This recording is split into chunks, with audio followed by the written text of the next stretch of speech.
Bem-vindos a mais uma etapa do nosso desafio Zerando os Pontos Cegos. Meu nome é Luiz Alberto, atuo como Business Designer na InfoAdvisor Associates e vou estar conversando agora com vocês sobre estrutura organizacional. Vamos então conversar sobre uma perguntinha que pode estar engasgada aí na garganta de vocês ao longo de todo esse nosso desafio de Zerando os Pontos Cegos. Bem, qual é essa pergunta? É o seguinte, Luiz, como é que eu vou fazer para definir uma estrutura organizacional compatível com todas essas práticas que você está apresentando para a gente?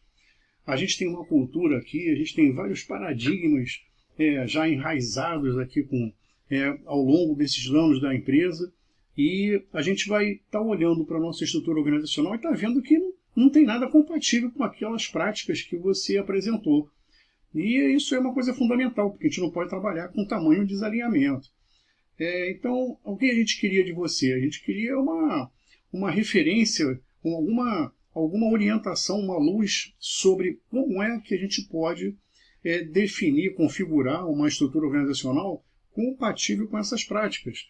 E, mais uma coisa, né? Você precisa dizer para a gente algumas estratégias da gente poder fazer com que a empresa absorva isso, que a empresa se mobilize em relação a isso, aceite, tenha uma adesão grande, porque é realmente um desafio. Não adianta nada implementar a prática e a gente não mudar a estrutura. E isso aí não é uma coisa fácil da gente fazer, pelo menos aqui. Bem, é verdade. Essa pergunta a gente já estava esperando e tudo que foi falado aqui é a mais pura verdade. As empresas já têm anos aí atuando no mercado, de repente com grande sucesso, e a pergunta que eles vão se fazer é o seguinte: se a gente chegou até aqui com tanto sucesso, para que a gente vai mudar? Para que a gente tem que rever toda a nossa dinâmica de operação por causa dessas novas práticas? Será que isso é realmente necessário? Como é que eu vou mudar uma estrutura organizacional que está funcionando bem? Porque mudar por mudar não tem sentido. Bem, realmente, o que acontece? A NCC by Design é uma transformação. É vocês saindo de um estado operacional para um estado em que você vai estar alavancando, potencializando a sua capacidade de pensar e julgar. Então, a primeira coisa que você tem que aceitar é isso. Vocês têm que aceitar que a gente vai estar tendo necessidade de adaptar uma estrutura organizacional para um novo propósito, uma nova missão, talvez. Por quê? Porque o que a gente quer agora é melhorar a tomada de decisão da empresa, é fazer com que toda a governança possa tomar melhores decisões e obter melhores resultados. Mais ainda, né? Porque se mesmo que o resultado da sua empresa seja bom, vamos tentar melhorar isso daí. Essa que é a ideia. Então, se eu puder acelerar, potencializar o meu pensamento e julgamento, eu vou estar tornando a empresa inteligente. Agora, repara, a empresa ela vai ficar inteligente não por causa das ferramentas que a gente vai utilizar. A empresa vai ficar inteligente porque as pessoas que trabalham nela vão ficar mais inteligentes, vão aproveitar melhor o potencial do cérebro, o esforço do cérebro pensar e julgar. É esse o grande segredo de tudo isso. A gente vai tornar as pessoas mais inteligentes. E aí sim, se as pessoas forem mais inteligentes, elas vão poder fazer com que a empresa seja mais inteligente. Então, vamos conversar sobre isso, pessoal. O que eu tenho visto normalmente nas empresas que a gente passa é que as estruturas organizacionais elas são feitas sem nenhum compromisso com a dinâmica de operação. Então, a gente tem lá um paradigma de definir, né, as unidades organizacionais, né, aquelas caixinhas do organograma, voltadas para as funções organizacionais. Então, eu tenho uma área de marketing, uma área de vendas, uma área de produção, uma área de logística, uma área financeira, uma área de TI, uma área de RH. Então, tudo vai sendo definido em função das funções organizacionais. Mas que, na verdade, isso aí sugere um isolamento, né? Porque elas não trabalham de uma maneira integrada. Se você olhar para a estrutura, você não consegue ver um movimento na estrutura. O que você vê é uma certa inércia, uma certa estática. E você precisa ver movimento nessa estrutura. Você tem que ver como as coisas acontecem ali. A gente precisa ter uma estrutura organizacional compatível com a dinâmica operacional da empresa. A gente vai ter que olhar lá para ela e falar assim, não, peraí, eu estou enxergando como é que está a proposta da empresa e a estrutura organizacional está expressando isso. Vamos ver. Então, o que a gente vai falar aqui? A primeira coisa que a gente precisa conversar é sobre a definição da estrutura organizacional. E o que é uma estrutura organizacional? É uma das referências estratégicas de suporte à gestão do negócio mais importantes. Pessoal, realmente. Por quê? Porque a gente vê vários fluxos ali ao longo de toda aquela espinha dorsal. A gente vê ali fluxo de autoridade, vê fluxo de valor, vê várias competências. Então, todos os fluxos passam ali pela espinha dorsal. Por isso é uma referência estratégica, porque eu estou dizendo como é que vão ser as regras. Quem é que se reporta a quem é que se comunica, quem é que toma a decisão. Então, isso é muito importante. Então, configurada a partir da anatomia do negócio e do modelo de transformação de valor. O que é isso? É a compatibilidade. Ou seja, lembra da anatomia do negócio? A gente vai colocar aqui para vocês verem novamente, assim como vamos colocar também o modelo de transformação de valor. Então, a gente precisa olhar para a estrutura e enxergar ali quem é responsável pela anatomia do negócio. Precisa enxergar ali para ver quem é responsável pelo modelo de transformação de valor. E aí sim, você vai enxergar o movimento na tua estrutura. E ela vai estar compatível com o que você está propondo em termos do teu negócio, operação, planejamento, o que for. Mas você tem que enxergar isso só olhando para a tua estrutura. Aí sim, você vai ter assim como se fosse uma impressão digital do teu negócio, né? Um DNA. Porque você está definindo como é que as coisas vão acontecer e com uma plena compatibilidade com a tua proposta. É a espinha dorsal da gestão de qualquer negócio. Além disso, a estrutura organizacional é uma ferramenta de inteligência e orquestração inestimável para o processo de governança corporativa. Verdade, pessoal. Você vai ver que aí essa estrutura organizacional ela pode sugerir vários níveis hierárquicos, né? E à medida que a gente for descendo de nível, a gente vai chegando cada vez mais próximo para a operação. Agora, um detalhe importante aí é que muita gente coloca o detalhe da operação lá em cima. Então, isso aí é uma coisa bastante ruim. E é uma coisa normal no mercado. 90% a 95% do tempo dos gestores estão voltados para as operações. Mas tem muita coisa para acontecer antes de chegar nas operações. Então vocês vão perceber que a gente vem lá de cima, desdobrando todas essas nossas referências aqui de anatomia do negócio, modelo de transformação, até chegar lá na operação propriamente dita. E ali é que você vai vendo todo o caminho da comunicação, todo o caminho da tomada de decisão, todo o caminho da deliberação, tudo você vai ver ali. E isso é uma boa referência para todo mundo se posicionar. Quando alguém estiver lá olhando, esperando uma determinada unidade organizacional, vai pensar, eu tenho que me reportar a quem? Eu não posso passar aqui direto, eu tenho que falar com fulano primeiro. Essa disciplina na autoridade, essa disciplina na interação, na comunicação, é fundamental para o sucesso do negócio. Senão, tudo vai virar uma bagunça muito grande. Por quê? Se você pular o teu nível hierárquico imediato, o cara pode ter uma surpresa lá na frente, de estar acontecendo alguma coisa que ele não sabia. Isso vai ser uma situação super desagradável e constrangedora. E nós não queremos isso, né? Bem, sua missão principal é garantir maior consistência na atuação de todas as partes interessadas. Todo mundo sabe o que tem que fazer. Todo mundo está trabalhando para a missão da sua unidade organizacional, entende qual é a missão da outra unidade organizacional vizinha e é superior. Então, fica tudo muito claro para todo mundo. Todo mundo sabe qual é a sua missão e como elas se encaixam para conseguir o propósito que está sendo definido lá de cima, né? Vamos lá. A estrutura organizacional garantindo uma integração de alto valor agregado para o desempenho do negócio. Isso aqui é muito importante. Essa interação de alto valor agregado significa que ninguém vai estar isolado trabalhando por si só. A gente vai analisar isso aí com uma grande cadeia de valor, com uma grande linha de produção. Então todo mundo vai estar integrado e as missões vão se complementar. Elas dependem uma da outra, elas têm uma relação de causa e efeito. Por isso e essa relação de causa e efeito é de alto valor agregado. Não é se integrar por se integrar. Elas realmente produzem alguma coisa e passam adiante e que vai ser beneficiado até a gente conseguir entregar aquilo que a gente quer entregar para as partes interessadas. A estrutura organizacional é formada por várias unidades organizacionais, que a gente chama de vértebras, né? Já que a espinha dorsal, já que a estrutura organizacional é a espinha dorsal, que, por sua vez, podem envolver uma ou várias funções organizacionais. Bem, dependendo do tamanho da função e do porte dela, normalmente a relação é uma para uma. Cada unidade organizacional vai contemplar uma e somente uma função organizacional.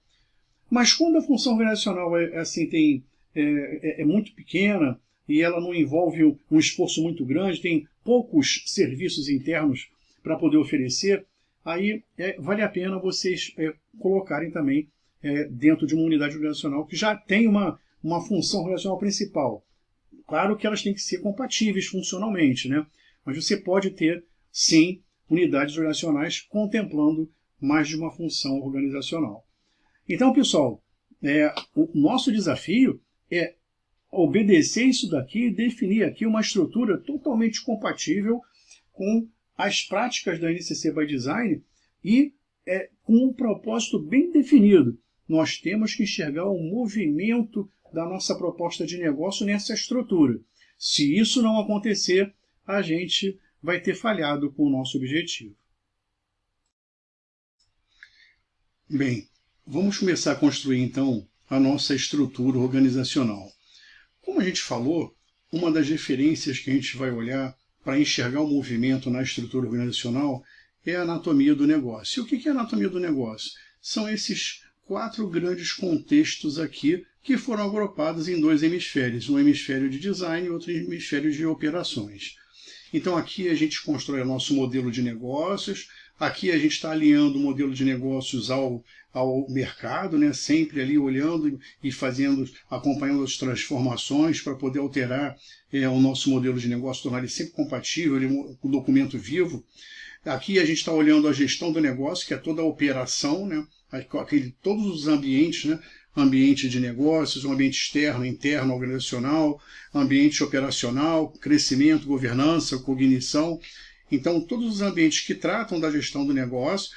E, finalmente, o diagnóstico organizacional, que é assim o olho de inteligência, ou seja, ele está olhando para o negócio todo e está vendo o que está acontecendo e está identificando o significado daquilo e está propondo aí algumas ações para que a gente possa reagir a algumas coisas que estão aparecendo para a gente. Então, essa é a anatomia. Então, de alguma maneira, eu tenho que enxergar isso daí na minha estrutura. E a gente vai ver, vai fazer uma sugestão de como a gente pode fazer isso. Uma outra referência é o modelo de operacionalização de valor. É o processo de transformação no valor, desde quando a gente prospecta, né, quando a gente identifica a necessidade do cliente, né, o requisito dele, até a entrega.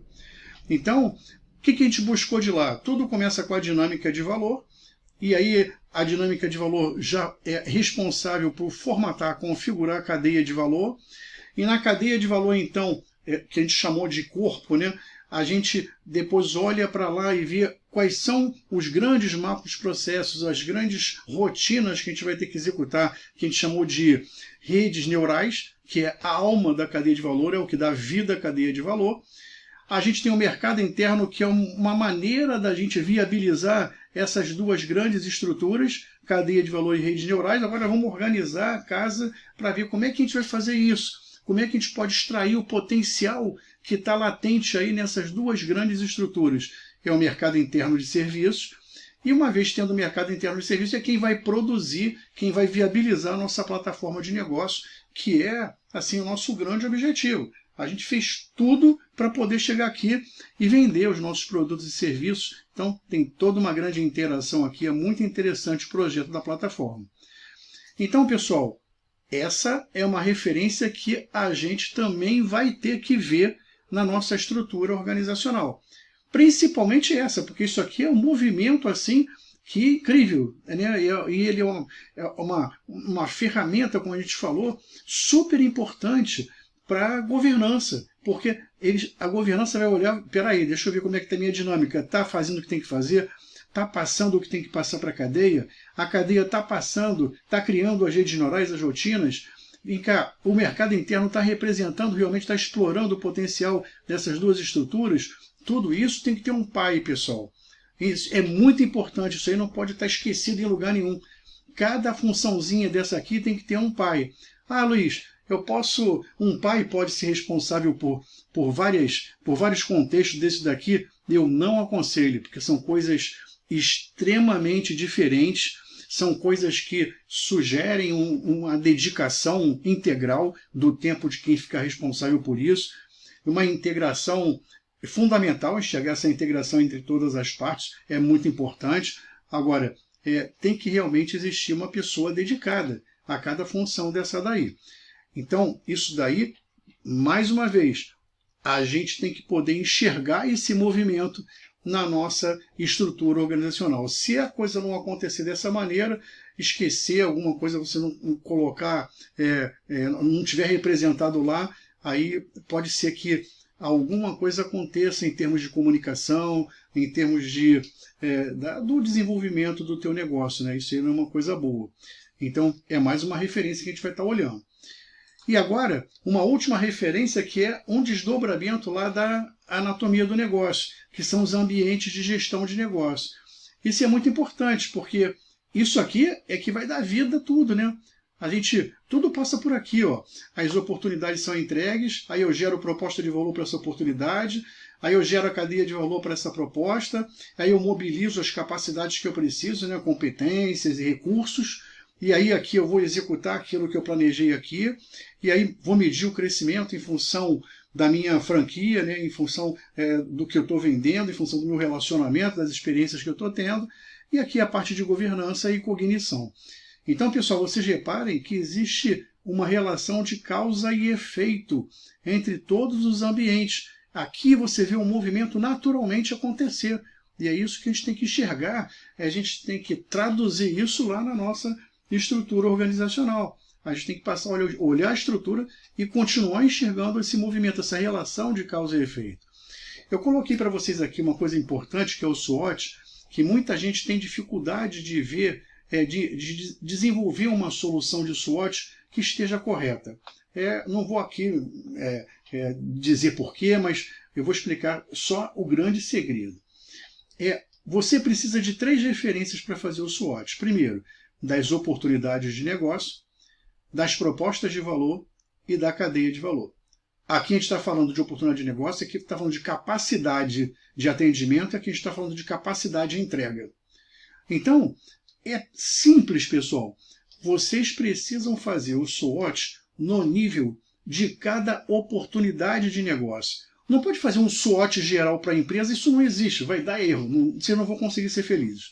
Então, para cada oportunidade de negócio, você vai se perguntar, eu tenho proposta de valor para atender essa oportunidade de negócio? Aí, se tiver, vai ser uma oportunidade. Se não tiver, vai ser uma ameaça. Aí você continua. Eu tenho cadeia de valor para atender a proposta de valor que eu estou oferecendo? Se você tiver cadeia de valor que possa atender a proposta de valor que você está oferecendo para a oportunidade, é força. Se você não for capaz, não tiver capacidade de atender essa proposta, é fraqueza. E aí você vai fazendo isso daí para todas as oportunidades. Agora, ainda no nível de cada oportunidade, você, depois que fizer esse cruzamento aqui entre oportunidades e ameaças, forças e fraquezas, você vai sair daqui com uma postura estratégica. Você vai ver se você está em desenvolvimento, ou em crescimento, ou manutenção, ou sobrevivência, para poder, então, identificar e escolher, selecionar a estratégia que você quer utilizar no nível dessa oportunidade de negócio. Então, isso tudo, pessoal, deixa tudo muito claro para a gente. Se vocês entrarem numa de fazer tudo ao mesmo tempo, vamos fazer um SWOT para a empresa. Pronto, complicou.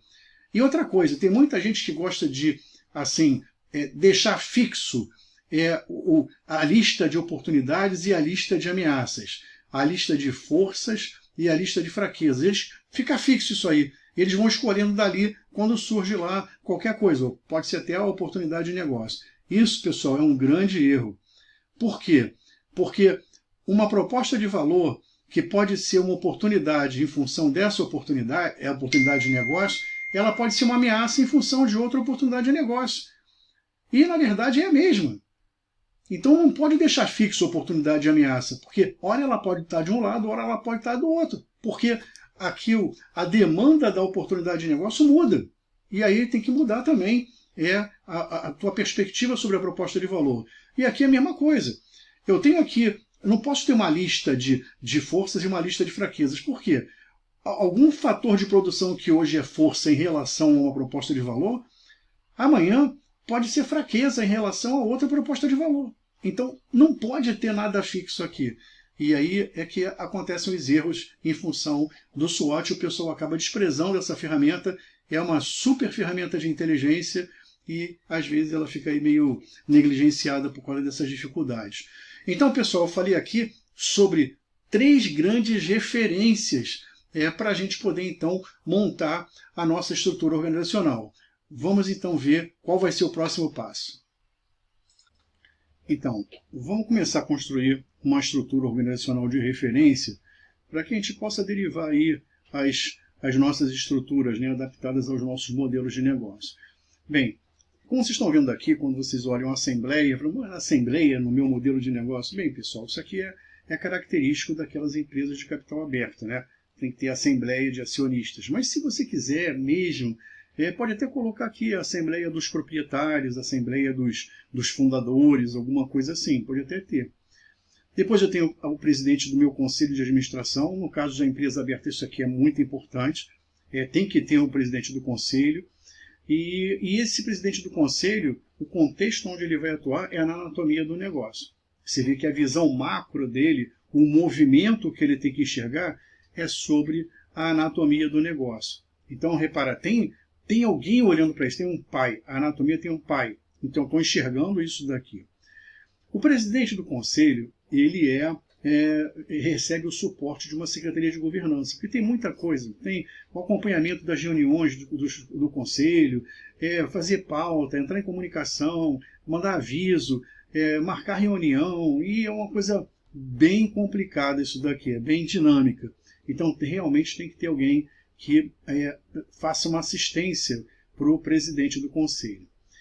Abaixo do conselho, eu tenho os conselheiros, né, que formam o contexto aqui do conselho de administração.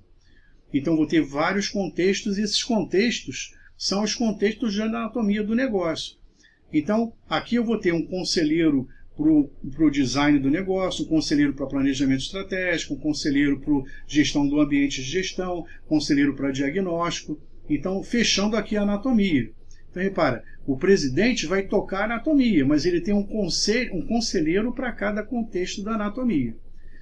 E eu tenho para dar suporte a esses conselheiros vários comitês executivos que tratam de questões importantes que precisam, às vezes, de uma visão não discreta. Eu preciso de uma visão contínua. Às vezes o conselheiro aqui está tratando de questões que têm princípio, meio e fim. E às vezes aqui o comitê não. O comitê ele precisa de uma atitude mais contínua, como se fosse um processo e não um projeto.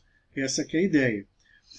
Aqui eu tenho um ambiente de governança também, que, como a empresa ela tem uma estrutura de governança bem generosa, por exemplo, ela pode ter uma governança ambiental, uma governança de dados, uma governança de informação, uma governança de inteligência, uma governança de TI, uma governança de privacidade e segurança, uma governança de valor. Então, podem ter várias governanças e você vai ajustar essa estrutura de governanças aqui ao modelo de negócios da tua empresa, porque é daqui que vão sair as estratégias, né, o planejamento estratégico, essa coisa toda.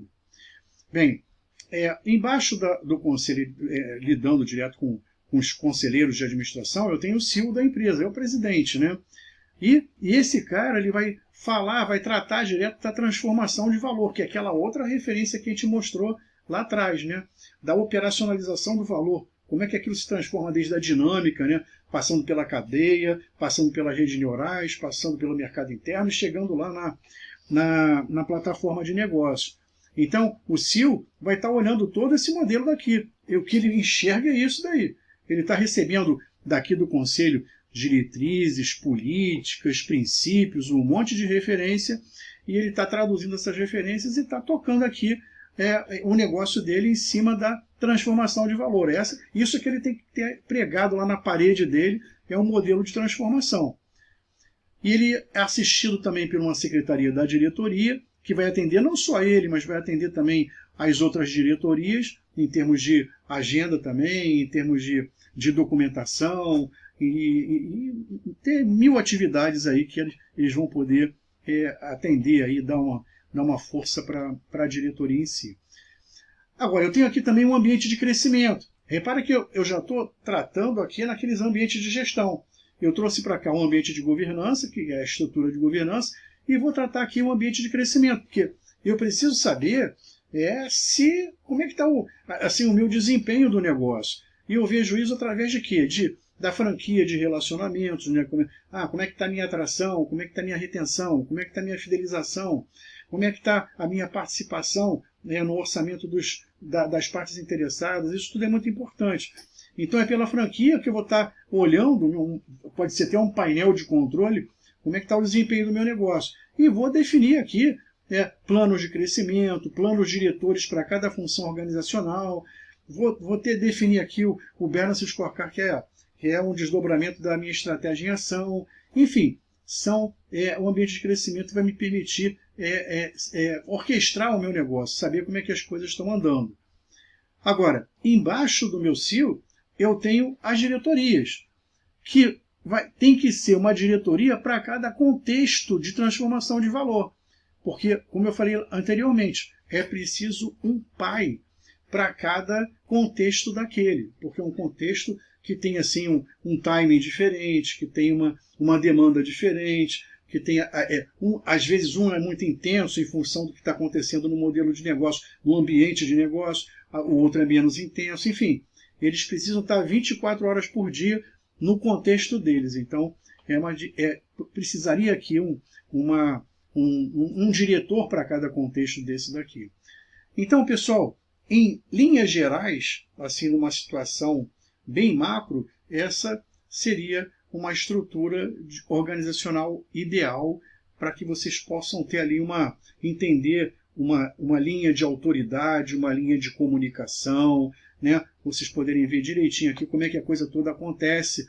E essa referência é muito importante para as partes interessadas, porque eles vão saber exatamente com quem que eles devem interagir para poder obter qualquer informação. Finalmente, uma coisa importante que a gente precisa deixar bem claro aqui é que toda essa dinâmica entre todos esses atores daqui, elas precisam estar claramente expressas num regimento interno, porque é preciso que a gente defina qual é a missão de cada ator, né? Quais são as atividades de cada ator, quais são as responsabilidades de cada ator, para que ninguém aí atravesse o samba, porque se houver redundância, houver assim uma invasão por parte de alguém, ou se houver uma má prática em termos de você tá interagindo ou conversando com alguém,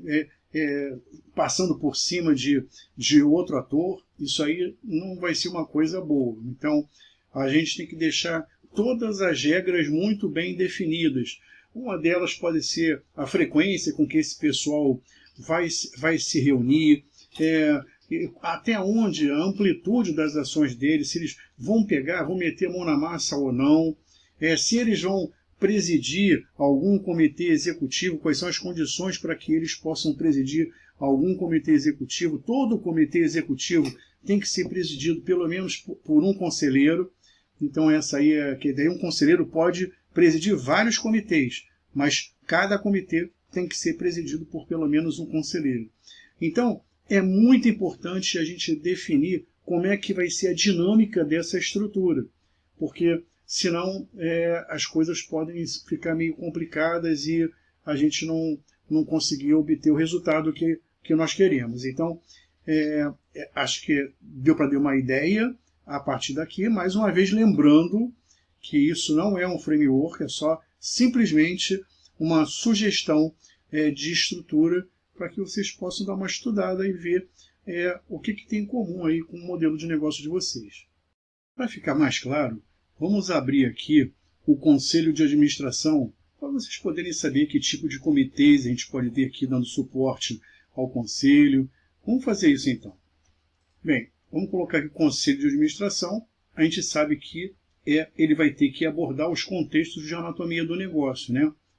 Essa aí é a ideia. Cada um, eu vou ter um conselheiro para design de negócios, um conselheiro para planejamento estratégico, um conselheiro para gestão do ambiente de gestão e um conselheiro para diagnóstico organizacional.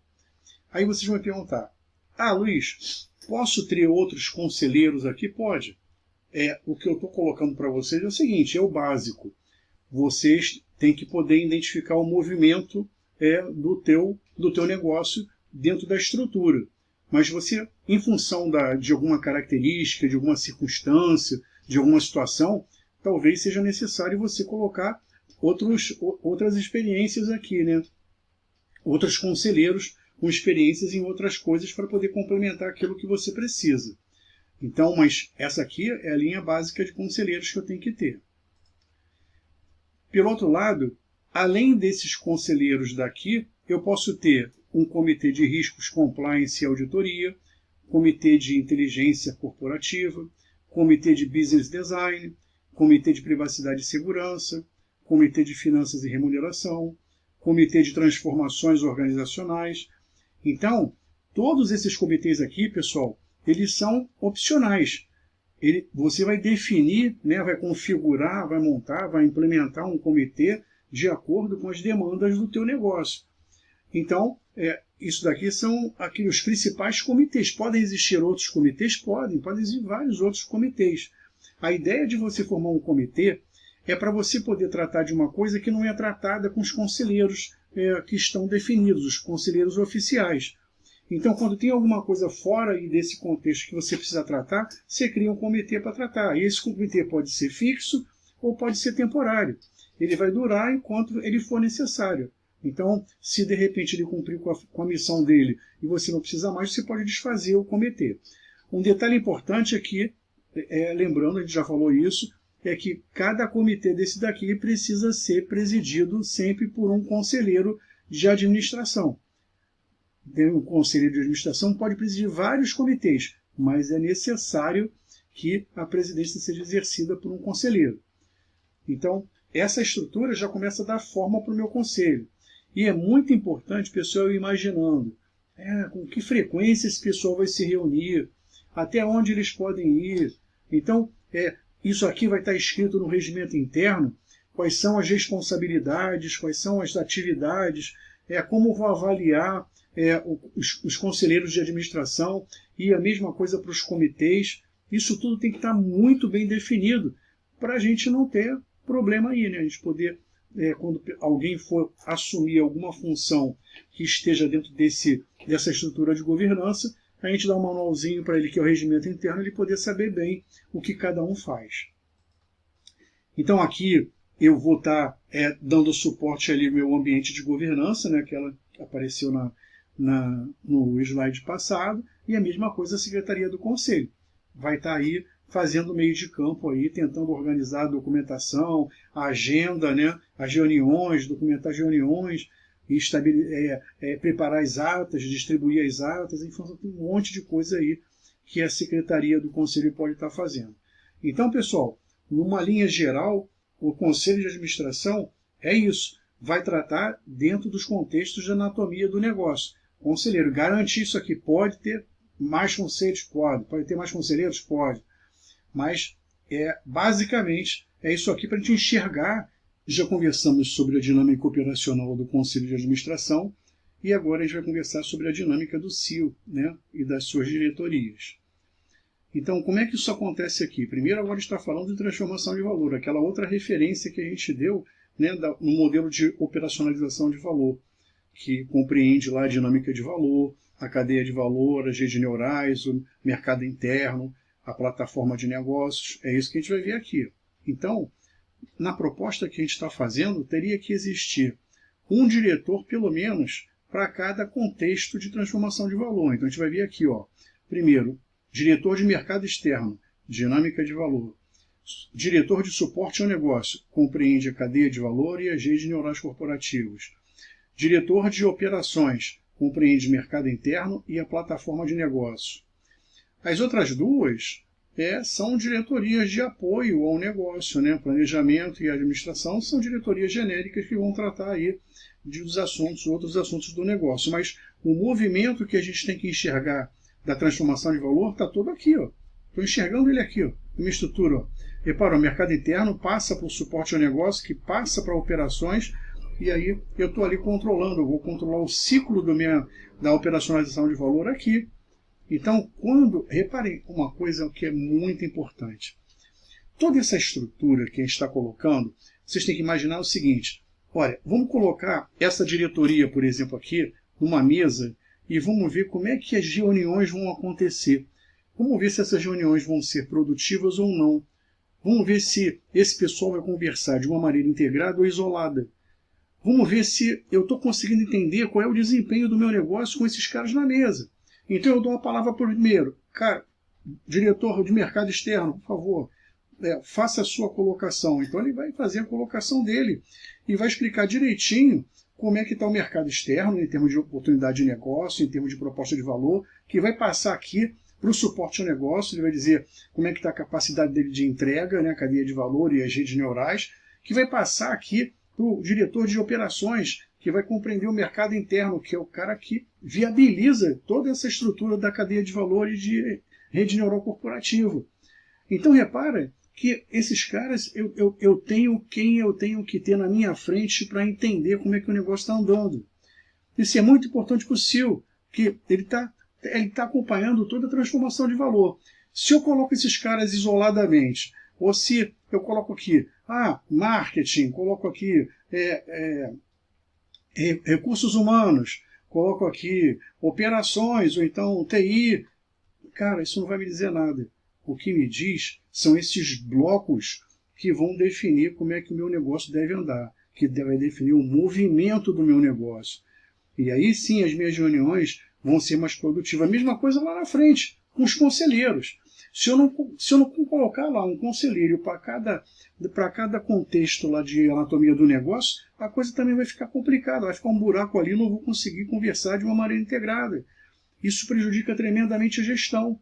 Então, quando eu coloco isso daqui, eu estou olhando para cá, estou olhando aqui o corpo, todo o movimento, estou vendo todo o movimento do meu negócio aqui. Isso é importante, essa compatibilidade da minha estrutura com as minhas práticas da NCC by Design é muito importante. Se eu não fizer isso, aí quando eu sentar numa mesa de reunião, eu vou administrar sob demanda. Qual é o teu problema? Eu resolvo o problema. Qual é o seu problema? É aquele administrar a empresa sob demanda. Mas aqui não. Aqui eu não estou conversando nem de problema. Cada um vai fazer a sua explanação, vai passar o bastão para o outro, que vai receber, vai fazer a sua exploração, vai passar para o outro, e assim por diante. Todo mundo vai fazer aqui a exploração do seu contexto, mostrando a integração com o próximo bloco, né? Da estrutura do modelo de transformação de valor. Isso é muito importante, pessoal. Então, você olhar para uma estrutura, não enxergar o movimento, e quando você sentar na mesa de reunião, a tua reunião vai ficar assim, meio comprometida. Vamos continuar então. Então, aqui na diretoria de planejamento, o que a gente faz? A gente começa agora a alocar elementos daquela terceira referência. Já começamos, né? Já usamos o ambiente de governança e o ambiente de crescimento lá na frente, e agora vamos continuar a usar os elementos daquela terceira referência, que são a gestão dos ambientes de gestão de negócios. Aqui, apoiando a diretoria de planejamento, tem um ambiente organizacional e um ambiente de cognição. Apoiando o mercado externo, a diretoria de mercado externo, eu tenho o ambiente de negócios e o ambiente externo, né? Que aqui é o responsável pelas oportunidades de negócio e que é responsável pela proposta de valor, minha capacidade de atendimento. Alocados na diretoria de suporte ao negócio, eu tenho o ambiente interno e o ambiente organizacional. O ambiente interno é minha cadeia de valor, né? E responde também pela minha capacidade de entrega, redes neurais, essa coisa toda.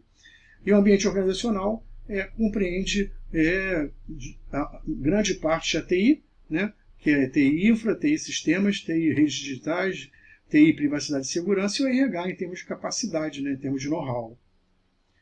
Agora vamos ver quem é que está alocado aqui nas diretorias de operações. É o ambiente operacional interno e externo, né? Trata ali de todo o mercado interno, da produção do mercado interno, que vai entregar aquilo que a plataforma de negócio está demandando. E, finalmente, aqui é alocado a diretoria de administração de finanças, eu tenho aqui o ambiente organizacional, que vai tratar daquelas funções básicas de orçamento, finanças, etc. Então, pessoal, agora a gente completou a estrutura organizacional que a gente queria mostrar para vocês, mostrando aspectos muito importantes. Outra coisa, tudo isso também vai estar definido no regimento da governança, né? Para que todo mundo possa olhar e ver quais são assim as metas, objetivos, atividades, responsabilidades, tudo vai estar ali, tudo que você precisa saber vai estar ali escrito no regimento interno. Se esse regimento interno não for feito, então aí vai dar espaço para uma confusão generalizada, porque as fronteiras não vão ficar bem claras para cada um e a coisa pode aí prejudicar bastante o desempenho operacional da empresa. É importante que tudo isso esteja documentado, mostrando o que cada um tem que fazer e mostrando quando é que vai fazer, a amplitude, o escopo de atuação, tudo isso aí é importante ser colocado lá. Ok, pessoal? Chegamos ao fim de mais uma etapa do nosso desafio de Zerando os Pontos Cegos. Dessa vez a gente explorou a estrutura organizacional. Tenho certeza de que essa etapa aí acalmou os ânimos de muita gente, porque realmente não dava para imaginar que tipo de estrutura organizacional as empresas deveriam ter para atender todas essas práticas da NCC by Design que a gente apresentou aqui. Então é compreensível. Então me apressei, né, até passei à frente da NCC by Design, segunda parte, para mostrar para vocês que a gente realmente tem que dar uma repensada na nossa estrutura organizacional para atender isso daí. Não é uma tarefa fácil, como eu disse lá no início, é preciso quebrar vários paradigmas, é preciso a gente ter a vontade de reaprender algumas coisas, porque a gente vai ter que destruir para aprender novamente, porque essas práticas são algumas bastante inovadoras e vão exigir que a gente abra mão do conhecimento que a gente tinha até aqui para poder entrar num desafio novo. Mas isso faz parte da evolução da gente, né? Então, eu acho que todo mundo está de acordo com isso. Bem, pessoal, até a próxima etapa então.